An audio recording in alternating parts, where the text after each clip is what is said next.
Maybe go over there. Right. Turn.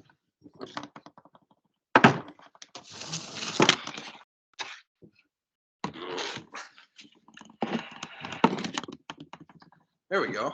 That's a little better. How you guys doing today? We're doing good. How are you? Doing great. I wanted to thank you for taking time to speak with me today. Our pleasure. Yeah, thanks for having us. And congratulations on the new single. It's excellent. If it's any indication of how the album's going to be, it's going to be hit out of the park. Well, Thank you. Appreciate that. We're excited to finally release something new. So How was it working with Danny on the song? Well, I mean, it's kind of a funny story. Like we never actually got to meet him. This was more of a connection through our management and connections that they had, and he was available to do a guest vocal, and it was something that our management team wanted on this song, and he was really the only name that came up in the first option. And as soon as we, asked him about it, he was all down for it. So. yeah, so we shot him over the song, and he recorded his parts on it, knocked it obviously out of the park, and was gracious enough to do help with the video green screen for the video as well. So. Yeah, so it was just, even though we never met him, it was really awesome working with him because he just really just put his all into it and helped us out big time. Yeah. And would you say that the single "Criminal" is a fair representation of the album? Yeah, I mean, I think so. The album is kind of still, it's not set in stone yet in terms of the songs that are going to be on it, and I think we're finding that it's got a lot of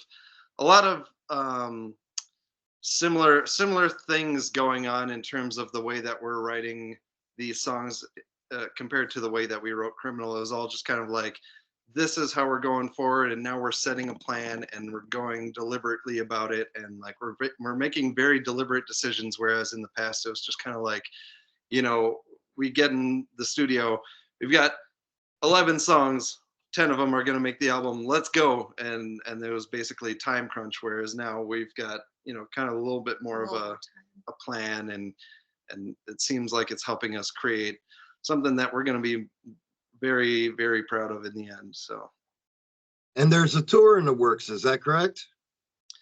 Yes and no. I mean, we have some shows lined up for the next couple of months, and then we have a probably a week run coming up that we can't really talk about 100% right now, but we're definitely putting our name out there for different tours, and hopefully we get on some more tours towards the end of the summer into the fall time. And definitely festivals is something we're looking into for the summer as well. Mm-hmm. And can you tell me how the band was formed in 2014? Yeah, I mean, this was him. this is my original project. My producer came to me after I had left a previous band, and he's like, "Time to make some new music, right?" And I was like, "All right, let's make some songs." And I didn't want it to be a full band thing. Like, I just kind of wanted it to be, kind of what Slash was doing back in the day, where like he just had a bunch of vocalists come in and do some guest vocal stuff. And what ended up happening is our original singer Danny came in and sang a couple songs, and it was just like, let's make a band.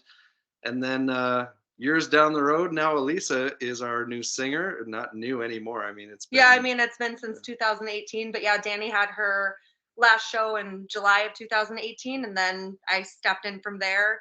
Kind of funny story with that. Jason, our bass player, him and I had kind of known of each other in the music scene because I was in another band at the time, another local band, and I was out with my parents and my sister celebrating my mom's birthday, and it so happened that there was karaoke at this place that Jason was working at. So I got up, and apparently he texted all the guys like, "This is our girl." And he didn't initially want me in the band, but I warmed him up to me, and that's kind of a joke. You have a karaoke song, Robert? Do you have a favorite karaoke song? Anything David Coverdale. Okay, I can appreciate that. That's nice. Yeah, I'm more of a Tears for Fears guy, only because my range is very limited.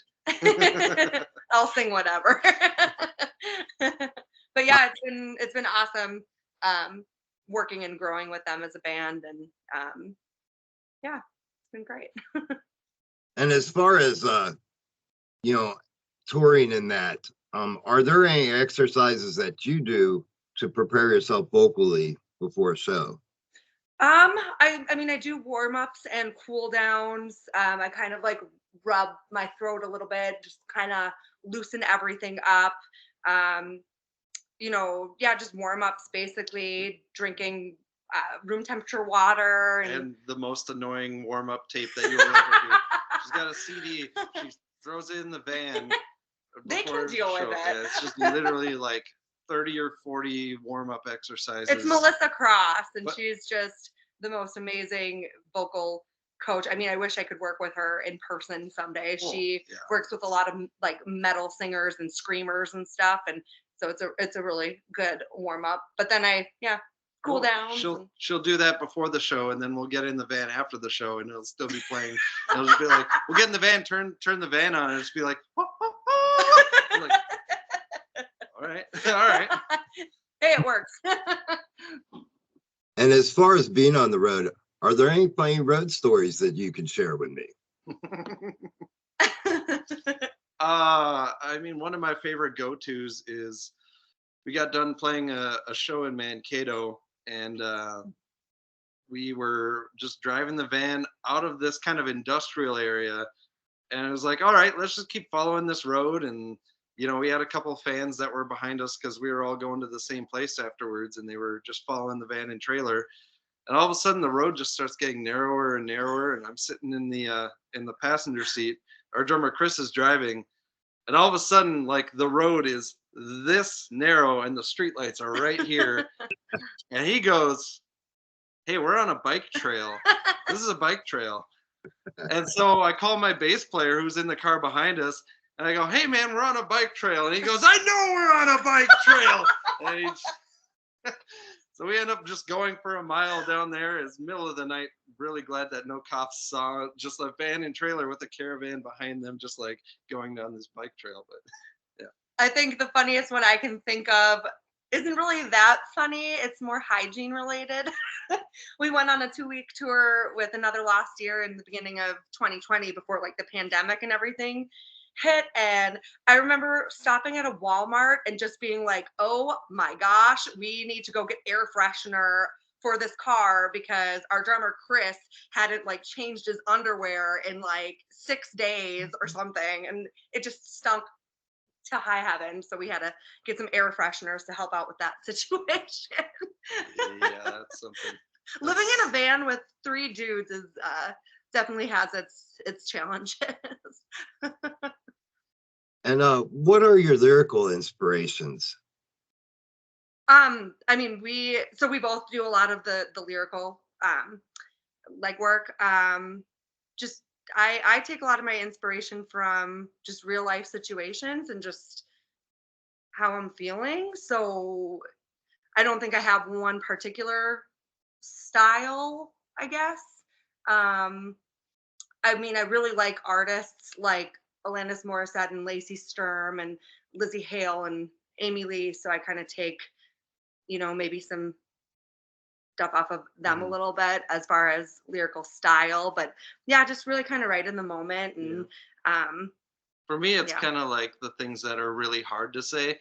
Like if I get to a point in like a lyric writing process where I go, well, I can't say that.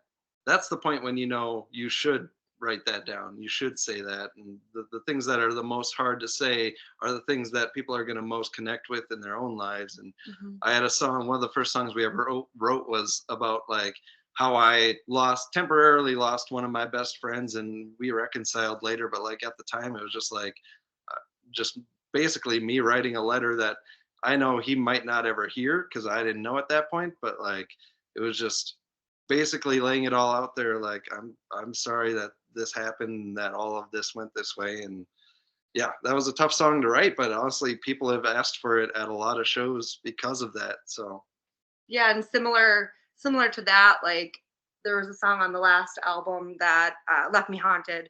That unfortunately I lost my little brother 7 years ago in a car accident, and so I wrote very honestly from that feeling, and just to be able to have people reach out and like really have a song touch them in like a certain way, like it's very special. And I think a way to know that it's a good song or it's good lyrical content is like you can take the specific words but apply them to so many different situations, and it can help people in so many different ways that you would never even know. And I think that's really special. And do you anticipate releasing another single before the album release? Oh yes, we actually are listening to mixes of the newest one. So we definitely are probably going to release at least one, probably I mean, a few could be up to before. 5. It all depends on how they go Yeah. in the market. Honestly, at this point, like stretching out the number of songs that you can release before dropping the full album is going to keep people more interested. Like you drop a full album, people listen to it all at Mhm. once. It's like a Netflix show, like they drop all the episodes at once and then people start talking about it for a month, and then And then they move and on to that's the next thing, but we But want to be that next thing. yeah, So we're going to do this for a while now. We're going to have a bunch of singles coming out. And I think that's good. I think right now it seems that fans' attention spans have changed. Um, I was always accustomed as an older guy to listen to albums cover to cover, and I liked the whole packaging and everything that was involved in it. And it seems like now that people make their playlists and that's all they listen to. I think if you talk to a Mhm. lot of musicians who are out there like making albums, they would say the same thing, but they know that the general populace out there listening to songs go, "Oh, this new song is on a playlist and I'm hearing it for the first time. I like this band now and I'm just going to add them," and then keep going on and finding other bands. It's just kind of like the way the world works, which is kind of sad, but there is definitely still an art to having a full length album that flows in its own Mhm. way. So we still very much pay attention to that as well. Definitely. And I wanted to ask you if you could pick your proudest moment as an artist, what would it be? That's a good question. Wow. Yeah, I don't think I've ever been asked that before. Um, for me, honestly, it's just every time I get on stage, it's just a proud moment to be up there singing the songs that we wrote, affecting people. Um, I guess if I had to pick one moment, we played a show. I can't remember where. I think it was Omaha, Nebraska, but uh, people brought like kids and stuff. So I think meeting like little girls that were, all rocked out in their little rocker outfits and just like having the time of their life and looking up to me on that stage, like, I want to do that. I want to be that someday. I think that was probably one of my proudest, most touching moments. Yeah, I think for me it would be being able to bring my parents backstage at the main stage on it was either Moondance. Moondance. Yeah, it was Moondance Jam in Walker, Minnesota, and there was just huge bands playing, and one of my favorite bands, Alter Bridge, was on the stage, and I got to bring my parents up on stage and just hang out back there with like the band in front of you and the crowd out there, and you know thinking back to like when I was 14 and I said I wanted a guitar for my birthday, and my dad was like, "We're not gonna get him a guitar. He's gonna play it for a month and then he's gonna go on to something Thank else." God they got him that guitar. Yeah, my mom convinced him to get me a guitar. So now to be able to do that and share that moment with them, that's my proudest moment. And also, I wanted to ask you, you guys have been in business for a while. What's the best advice you've been given along the way? The best advice that I think I've been given and that we've really stuck to as a band throughout the years is to build your own team. Build your team of people that you trust.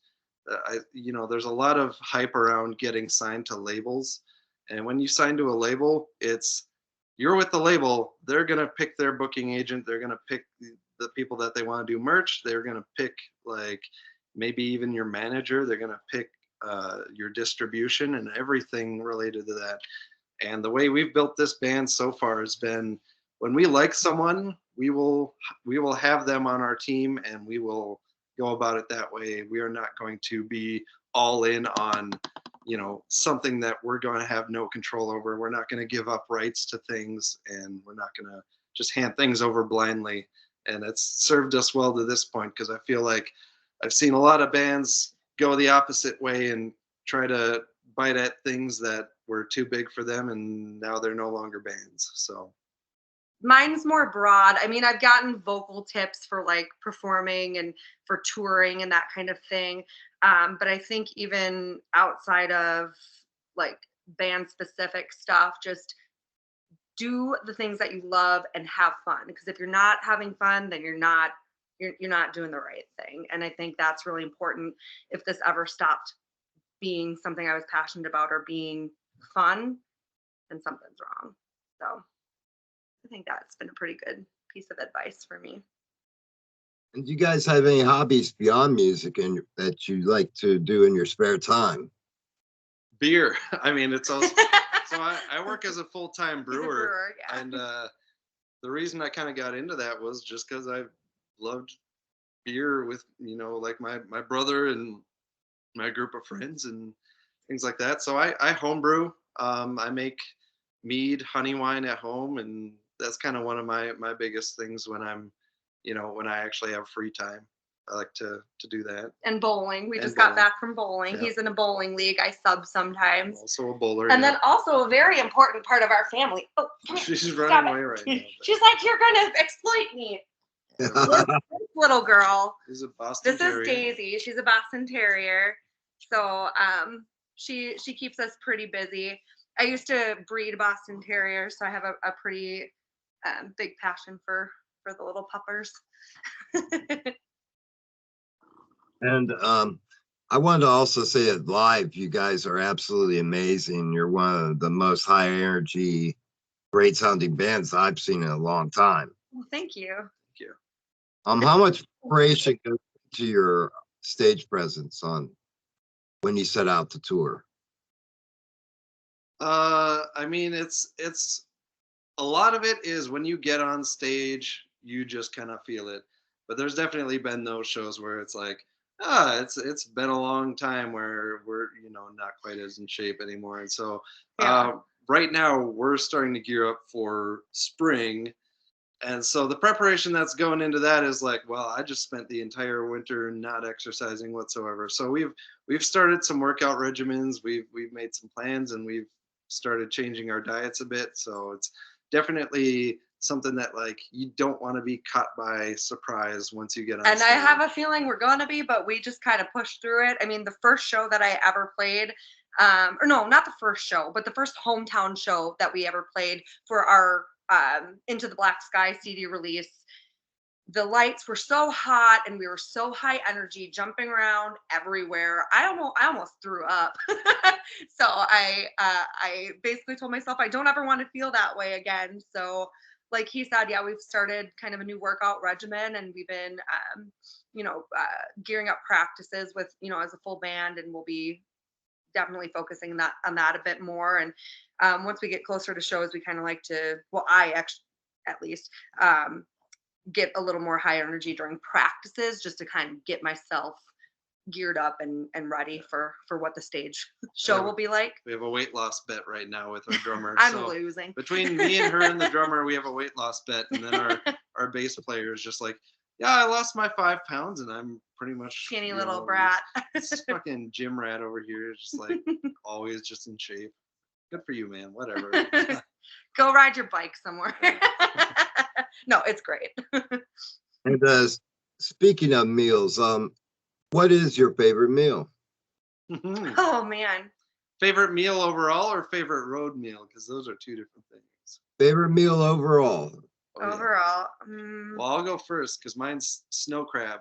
Snow crab legs all day long. If you can give me that with like a side of corn on the cob and some potatoes and some garlic butter, man, I would eat that every day. I have a few. Pick one. Okay. Pick one.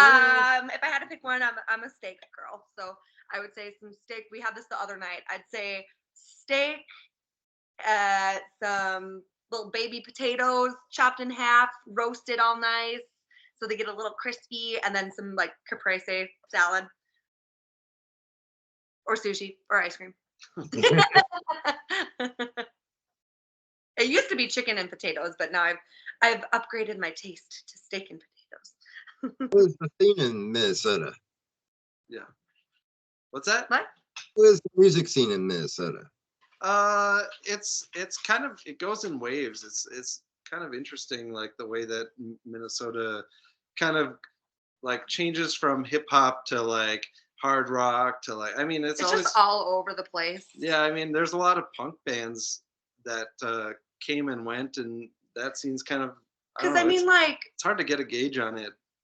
like, how old am I? 15 years ago? 15, 20 years ago, when I was like coming out of high school into college, like the rock metal scene was really good here. You had like bands, I don't know if you know any of these, but like Ginger Jake, Three Pill Morning, Johnny Rook, Down and Above, like all these huge bands doing big things. And then it kind of went down a little bit, and then I feel like it started to pick back up with bands like Cold Kingdom and Emergent, like probably 7 years ago. About 7 years ago, yeah. So like it kind of flows, but like I feel like we were on an uptick before COVID hit. Yeah. And even though I'm from Ohio, I'm a huge Minnesota Vikings fan. Yeah. Our drummer will be happy to hear that too. He'll approve. I don't know what the current cousin's story is, but we'll have to see what happens. Yeah, you never know what's going to happen when you got new hires as like GMs and coaches. Like when you've got people that have been there for years and years, you kind of predict what they're going to do. Right now, it's just a roll of the dice. So we're just going to wait and see what happens. And one thing I know about the band as well is that you guys are great with your fans. You always have a good rapport with them and everything. And I wanted to know if you could give any message to your fans, what would that message be? We freaking love every single one of you. Like, we wouldn't be able to do what we're doing without them. So we love them. We appreciate them. We love hearing from them and seeing them. We're just, I guess my message would just be one of love and appreciation, like from the bottom of my heart, from all of us. Yeah, I mean, it's literally the only reason we're still going. You know what's really tough is going to a show and playing to 5 people. You know what's really great is going to a show and playing to 20 people. Like, it doesn't matter. Like, as long as you've got some people there who are just like dedicated fans that want to see you. But when you've got like nothing there, it's really tough. All you need is like, we played a show one time in, I think it was in the middle of Nebraska, and it was like 3 or 4 people that drove 2 hours to see us in this tiny bar, and they were pretty much the only ones there to see us, and they bought T-shirts and told us how excited they were. It's like, that was worth it. It does, you know, like it doesn't have to be 5,000 people. Like you come out to a show and you tell us that, and that's literally all that keeps us going. Is like, I am changing someone's life there, even if it's just them being excited to meet us and see us play. Like, that's all it takes. And I really think we have like the greatest fans ever. They drive from all over the place. I think I was so blown away. We played Moondance Jam a couple of years ago, and we had a group of like, I think it was 2 or 3 people that drove from like North Carolina or something like that. And like, when we went live, me and Jason went live the other day prior to Criminal's official video release, and they were on that chat. I was like, hey, like, it just blows my mind. It's just, they're the most amazing people. They're better music fans than I am. Well, I wanted to thank you guys for taking time to speak with me. It's been an absolute pleasure to speak with you. It's been a pleasure. Thank you so much. Yeah, thank you for having us. And please feel free to update me at any time with any new news as it comes about. Oh, Because I'm absolutely. guy Ohio. Oh yeah. we'll make sure you're in the loop, and we've got a lot of things coming. Yeah, So we we're do. excited to finally be able to get things set in stone and announce things. So Yeah, absolutely. Well, you guys take care and have a great rest of your night. You too. Thank you so much. thank you, All right. Robert. Cheers.